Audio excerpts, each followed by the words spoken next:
Rise, Meg. What is thy bidding, my master? Hello my dear friends, welcome back to my channel. I'm Star Wars Meg, here to give you all of the news from a galaxy far, far away. So The Mandalorian Season 2 might be over, but there is still so much to talk about. Over the last 2 or 3 days, I've been posting some theories and some breakdowns to do with what happened in Chapter 16 or the Season 2 finale, and today we are back with some more news. We're going to be talking about Mark Hamill's reaction to The Mandalorian Season 2. We're also going to be speaking about a problem that Hayden Christensen faces, playing Darth Vader in the Kenobi series, and more. Before I get into the video, please may I ask you to hit like down below, subscribe to my channel if you're brand new and welcome if you are, and make sure to hit that notification bell to be alerted each and every time I post new content on the channel. You can expect daily Star Wars updates from me. So today I have a really huge and exciting announcement. I will be on the NPR 1A show discussing the future of Star Wars, and that is on at 11:15 Eastern time. So depending on when you're watching this, I may have already featured on that show. Now without any more jibber jabber, let's dive straight into the news. So my friends, we start by discussing Mark Hamill's reaction to The Mandalorian Season 2. He posted 2 tweets, and the first one was, "Seen anything good on TV lately?" And then he posted, "The fact that we were able to keep my involvement a secret for over a year with no leaks is nothing less than a miracle. A real triumph for spoiler haters everywhere." So in the build up to The Mandalorian Season 2, there were rumours that Luke Skywalker could appear, obviously because it overlaps with what happens after Return of the Jedi. It was almost a certainty that we were going to get original trilogy characters, and Luke Skywalker was always going to be one of those candidates. So as Empire states, it's true, Luke's appearance really did manage to remain under wraps, even though early reports revealed the arrival of Rosario Dawson's live-action Ahsoka and the return of Boba Fett prior to the season airing. It's a great sign that the upcoming slate of Disney Plus shows across Star Wars and Marvel might be able to pull off more huge surprises in the future. Speaking of the future, where The Mandalorian goes from here remains to be seen, but we do know that there are going to be more adventures with Boba Fett. So this brings us on to our next article, and we're going to be talking about the Book of Boba Fett. So yesterday, Jon Favreau was on Good Morning America, and there was also a tweet from Star Wars' official Twitter page, and they confirmed that the Book of Boba Fett is going to be distinctively different to The Mandalorian Season 3, which I had suspected as well as others as well. So let's now take a look at the official announcement. So Star Wars tweeted, "The Book of Boba Fett, a new original series starring Temuera Morrison and Ming-Na and executive produced by Jon Favreau, Dave Filoni, and Robert Rodriguez, set within the timeline of The Mandalorian, and it's coming December of 2021. So this is huge news for all Mando fans and all Star Wars fans in general, of course, and I think it's really great to see Boba have his own spin-off show. I think while it was amazing to see him in the latter parts of Season 2 of Mando, I really felt like he needed his own show so that it wasn't too crowded and he could go through his own adventures.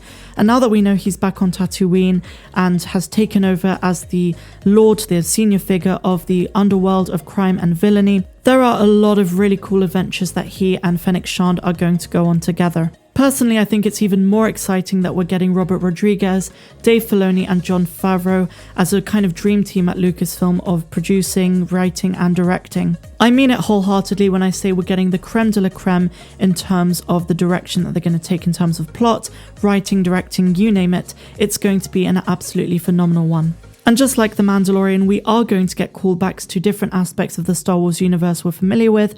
We're also going to see new species, new characters, and it's just going to be expansive and amazing. Star Wars is truly alive, and especially with all of the shows that were announced a couple of weeks ago during Disney Investor Day, there is so much to look forward to as Star Wars fans. So many amazing shows, amazing projects, and of course with The Mandalorian, it's numerous and incredible spin-off shows. So now we move on to our next article, and we will be speaking about Hayden Christensen very soon. But first, let's take a look at a Screen Rant article which states, "Mandalorian helps make Lucas's last Greedo change more a part of Star Wars."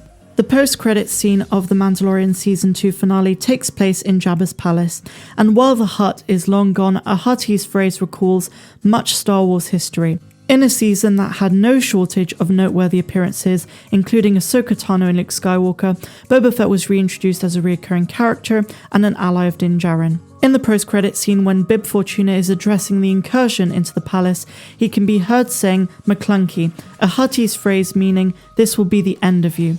Sebulba used this phrase in Star Wars Episode 1 The Phantom Menace, but it gained much more notoriety recently when George Lucas's newest wave of changes to A New Hope appeared on Disney Plus with Greedo's final, unsubtitled line before being killed by Han Solo.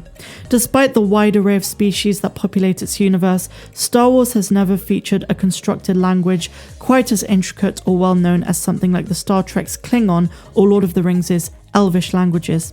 In many cases, such as Droid Speak and Chewbacca's Shiriwook, and I don't know if I pronounced that correctly, this is because creating a true language system would be impractical and creating a believable sonic palette was given precedence. McClunky in Huttese was of course an existing phrase in Star Wars before it was given to Greedo, so Bib Fortuna's use of it in The Mandalorian is not really a significant step towards fleshing out the series' languages. But much like references to the Charles M. Count, the presence of McClunky in two notable Disney Plus projects at the very least signals the growing incorporation of prequel trilogy callbacks into new projects after being largely ignored by the sequels. And on this subject of the sequel trilogy, I, like many of you guys, believe that The Mandalorian has really done justice to Star Wars and has kind of restored our faith as fans in the franchise. They've kind of taken the sequel trilogy and said, you know what, this is not what the diehards wanted, and they've given us something a million times better. And all credit goes to Jon Favreau and Dave Filoni. Those guys have really brought back my childhood, and my passion for Star Wars has been reignited 3 or even 10-fold. I cannot explain to you guys just how happy I was when I saw Luke Skywalker, when I saw R2-D2, and when I watched the season finale of The Mandalorian Season 2. And you know, all these little subtle callbacks really add to that experience as viewers. And so finally, my dear friends, we turn to an article which states why Hayden Christensen's problem returning to Star Wars is Darth Vader's suit. Hayden is returning to Star Wars in the upcoming Obi-Wan Kenobi TV series, but there's a problem with him playing Vader. It's not only amazing that the Obi-Wan series is actually happening after years and years of rumours, but the fact that Hayden Christensen is also coming back is even more astounding. Since Christensen is confirmed to be playing Darth Vader in the Obi-Wan Kenobi series, that means his face may never be shown. It's possible Vader could be temporarily seen without his helmet, or there could be flashbacks showing Anakin Skywalker before he became the menacing Sith Lord, but the expectation is that he'll be in the suit the whole time. Furthermore, regardless of who was in the suit, Darth Vader is always voiced by James Earl Jones, so in reality is bringing Christensen back even necessary. So this is why I disagree with the article. I think it's absolutely necessary. Because while Vader in the contemporary form, 10 years after Revenge of the Sith, will be all suited up, the flashbacks could be during the events of Revenge of the Sith or even just after the Clone Wars. So it does matter a great deal, and in my opinion, Anakin Skywalker cannot be portrayed by anyone except for Hayden Christensen. But what do you guys think? Let me know in the comments down below. I really hope you enjoyed this news update, and if you did, please be sure to give me a big fat thumbs up, subscribe to my channel if you're brand new, and I will see you in the next one. I'm Star Wars Meg, wishing you a phenomenal rest of the day, no matter where you dwell in the galaxy. And if you're feeling generous, please be sure to check out my Patreon page. For just $2 or $10 a month, you can get exclusive access to content that is not found here on YouTube. Have a great one.